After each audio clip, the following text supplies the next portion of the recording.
Students, तो हम आज फिर से आपके सामने प्रेजेंट हैं, लेकर आए हैं फंक्शन के कुछ क्वेश्चंस। फंक्शन के कुछ क्वेश्चंस की बात करते हैं हम। तो एक क्वेश्चन हमने आपके सामने लिखा हुआ है, पहले इसी की बात करेंगे। क्वेश्चन क्या है कि फंक्शन में क्वेश्चन सॉल्व कैसे करते हैं, हम उसकी बात कर रहे हैं, वो आपको सिखा रहे हैं। क्योंकि देखिए, फंक्शन में अगर आप क्वेश्चन समझ के सॉल्व करना सीख गए तो आप आराम से कर ले जाओ, कोई दिक्कत नहीं होगी। जैसे आपने रिलेशनल किया था, आपने जैसे रिलेशन आपने पूरा का पूरा सॉल्व किया था, उसी टाइप का फंक्शन ये, कोई ज्यादा दिक्कतें नहीं है। So that the function F such that r to r define the F x is 1/x।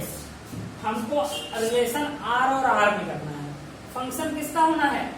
r से r, real number two real number, real number two real number. तो दिया हुआ है ये आपको, मैंने जब फंक्शन पढ़ाया था तो आपको बताया था x1 x2 ले लो।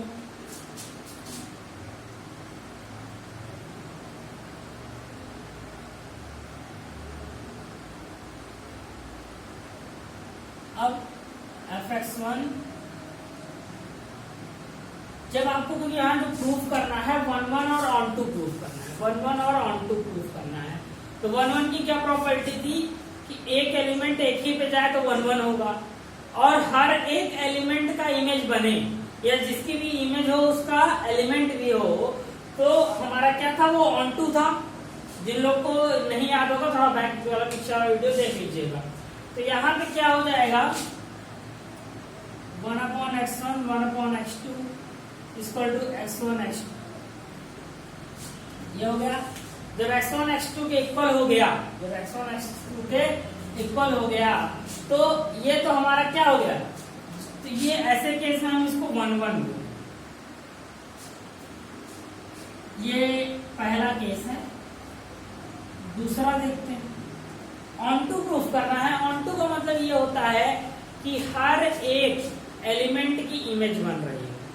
तो आप जानते हो, कोई भी रियल नंबर अगर आप लोगे, जैसे वहां पे आप जैसे रियल नंबर, जैसे मान लीजिए आपने कोई भी रियल नंबर y लिया, तो उसकी इमेज कुछ न कुछ 1/x या x लिया 1/y, मतलब हर एक एलिमेंट की इमेज बनेगी, हर एक एलिमेंट की इमेज बनेगी। जब हर एक एलिमेंट की इमेज बनेगी, तो जब भी हर एक एलिमेंट की इमेज बने तो क्या होता है, ऑन टू होता है। क्योंकि ऑन टू मैंने आपको बताया था, ऑन टू का मतलब कोई भी एलिमेंट जो डोमेन है और डोमेन और रेंज सेम होना चाहिए। यहाँ डोमेन और रेंज सेम होगा। जब भी डोमेन और रेंज सेम होगा, आप ऑन टू बोलोगे। यहाँ पे जितने का भी इमेज बन रहा है वो भाई क्या है, रेंज है, और ये पूरा डोमेन है, तो डोमेन और रेंज क्या है, सेम। उस कंडीशन में ये तो फॉलो करेगा। तो यहाँ पे हम इसको ऑन टू भी बोल सकते हैं। 1 भी है, ऑन टू भी, 1 भी है और ऑन टू भी है। अगर इसके बाद अगर हम बात करें, बोला है where R is the set of all non zero real number is the result true if the domain R is replaced by N. R को रिप्लेस करना है एन से, तो फंक्शन क्या बनेगा हमारा, बी का जो फंक्शन बनेगा वो एन टू एन बनेगा, एन टू आर। फंक्शन हमारा आएगा एन टू आर। इसमें भी दो कंडीशन है, हमको 1 और ऑन टू प्रूफ करना है, दो कंडीशन है। तो आप ये बताइए, क्या हर एक नेचुरल नंबर का अगर आप देखो उसका जो रिजल्टिंग आएगा वो एक ही आएगा ना, रियल नंबर। हर एक नेचुरल नंबर का जो रियल आएगा वो एक ही आएगा। तो जैसे कि आप यहाँ पे क्या कर लो, fn1 fn2 1/n1 1/n2, मतलब हर रियल नंबर का हर रियल नंबर, हर नेचुरल नंबर का रियल नंबर पे आराम से जाएगा ही जाएगा। जितने भी नेचुरल नंबर अगर आप लोगे उनका इमेज हर एक रियल नंबर में होगा। क्योंकि आप जानते हो रियल नंबर में जितने भी एलिमेंट होंगे वो एन में आएंगे, क्योंकि एन क्या है, रियल नंबर का सबसेट है। एन क्या है, रियल नंबर का सबसेट है। अगर दूसरी कंडीशन देखें ऑन टू वाली, तो ऑन टू के लिए अगर आप देखो तो ऑन टू के लिए क्या जितने भी, अगर आप देखो आपको क्या है कि डोमेन और रेंज इक्वल होना चाहिए, डोमेन और रेंज इक्वल होना चाहिए। तो ये बताइए क्या जितने भी जैसे कि एलिमेंट्स आएंगे आपके, ग्राफिक्स से समझा रहे हैं हम, यहाँ पर रेशनल नंबर है, जैसे 1 पे 1 गया, 2 पे 2 गया, 3 पे 3 गया, ठीक है ना। तो क्या इसके अलावा कोई और एलिमेंट नहीं है क्या रियल में है? मतलब सारे के सारे नेचुरल नंबर का रियल नंबर में इमेज तो बनेगा, लेकिन उन्हीं नंबर पे बनेगा जो रियल में भी क्या है, नेचुरल है, लेकिन बाकी बच जाएगा। बाकी क्या होगा, बचेगा। तो हमने क्या बताया था, बचना नहीं चाहिए। अगर डोमेन और रेंज इक्वल होंगे तभी ऑन टू होगा, अदरवाइज नहीं होगा। तो डोमेन और रेंज इक्वल नहीं है, क्योंकि देखो रेंज तो आपकी है लेकिन डोमेन ज्यादा हो रहे हैं, डोमेन ज्यादा हो रहे हैं किससे, रेंज से। जब भी डोमेन आपका रेंज से ज्यादा हो जाएगा तो ऑन टू नहीं होगा, तो ऑन टू आपका नहीं होगा। तो आप इसको आप बोल सकते हो it is not a onto relation. ये तो बात हुई पहले क्वेश्चन की। थोड़ा सा कुछ और क्वेश्चन ले रहे हैं हम आपके।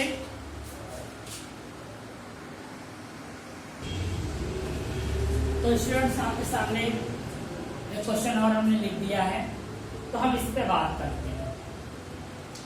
देखिए फंक्शन प्रूफ करना बहुत हार्ड नहीं है, फंक्शन प्रूफ करना बहुत हार्ड नहीं है, बस आपको प्रोसेस से चलना है। प्रोसेस से चलने का मतलब क्या है, अब इसे fx इक्वल टू ये दिया है पहले में, तो फिर से x1 fx2 क्या होगा, x1 का स्क्वायर x2 का square, x1 equal to x2। That means ये 1 1 हो गया, 1 1 हो गया। अगर 1 1 हो गया तो ये इंजेक्टिव हो जाएगा, 1 1 हो गया तो इंजेक्टिव हो जाएगा। अब इसी का दूसरा पॉइंट करते हैं। अब दूसरे पॉइंट में हमको क्या करना है, ऑन टू प्रूफ करना। ऑन टू है तो सब्जेक्टिव हो जाएगा। तो ऑन टू प्रूफ करने के लिए क्या करते हैं हम, ऑन टू प्रूफ करने के लिए हमको ये करना है, मैंने आपको बताया था हर एक इमेज, हर एक एलिमेंट का इमेज बनना चाहिए। तो यहाँ नेचुरल नंबर तो नेचुरल नंबर है, नेचुरल नंबर तो नेचुरल नंबर है। तो क्या ये होता है, ये जैसे एक नेचुरल नंबर है, 1 का इमेज तो 1 हो जाएगा, 2 का इमेज 4 हो जाएगा, 3 का इमेज 9 हो जाएगा। लेकिन बीच में डिजिट बच रहे हैं ना, देखिए अगर बीच में डिजिट आपके क्या है, यहाँ 2 3 बच रहा है, यहाँ आपका 5 6 7 8 बच रहा है। इसका मतलब जब यहाँ पे अगर आप आए तो आप यहाँ पे लिखो, अब ये सोच रहे होगे ना कैसे करना है, तो आप यहाँ लिखोगे every natural number have not, every natural number have not his pre image. मतलब हर एक नेचुरल नंबर के पास उसकी जो प्री इमेज मतलब उसका ऑब्जेक्ट नहीं है। So codomain, codomain is not equal to, codomain,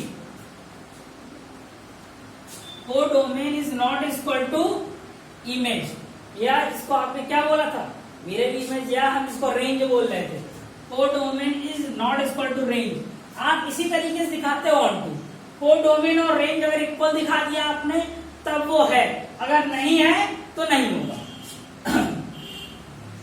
इसमें बात करते हैं Z to Z, फिर से वही चीज ले आएंगे तब तो ए वाला तो उसी तरीके से हो जाएगा। देखिए ए वाला x1 x2 आ ही जाएगा, क्योंकि Z से Z, इंटीजर टू इंटीजर है, इंटीजर टू इंटीजर है, होगा। अगर आप देखो होगा कि नहीं होगा, अगर चलिए हम रख के देखते हैं, यहाँ पे क्या होगा, fx1 अगर ले रहे हो, जैसे हम x1 की जगह इंटीजर है, तो अगर हम -1 ले रहे हैं, -1 ले रहे हैं, तो -1 का जो इमेज आएगा, -1 का जो इमेज आएगा वो क्या आएगा, 1 आएगा। और +1 का इमेज क्या आएगा, वो भी 1 आएगा। तो ये क्या हो रहा है, ये 2 की एक ही इमेज बन रही है, ये मेनी 1 है, 1 1 नहीं है।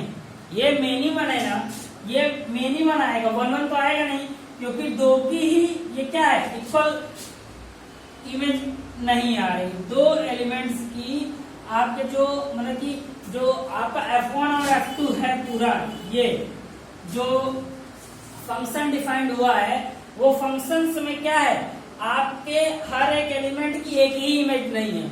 1 1 होने का मतलब क्या है, हर एक एलिमेंट की जो इमेज होगी वो एक ही होगी। तो 1 1 तो रहा नहीं, क्योंकि x1 = नॉट x2।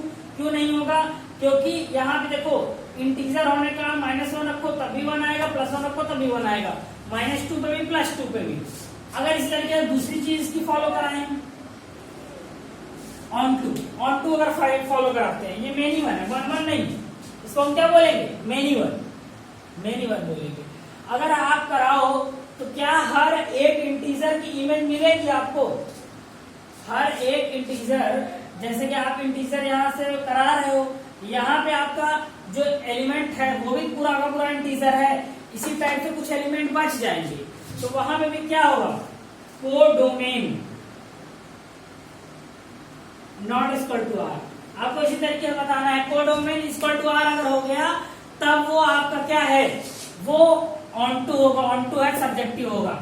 अगर आपका कोडोमेन नहीं है, कोडोमेन और रेंज इक्वल नहीं है, तो हम उसको ऑन टू या सब्जेक्टिव नहीं बोल सकते। तो गाइस इस तरीके से क्वेश्चन अब आप कर सकते हैं, करिएगा कुछ क्वेश्चंस, देखिएगा, जो दिक्कत होगी हमसे पूछिएगा।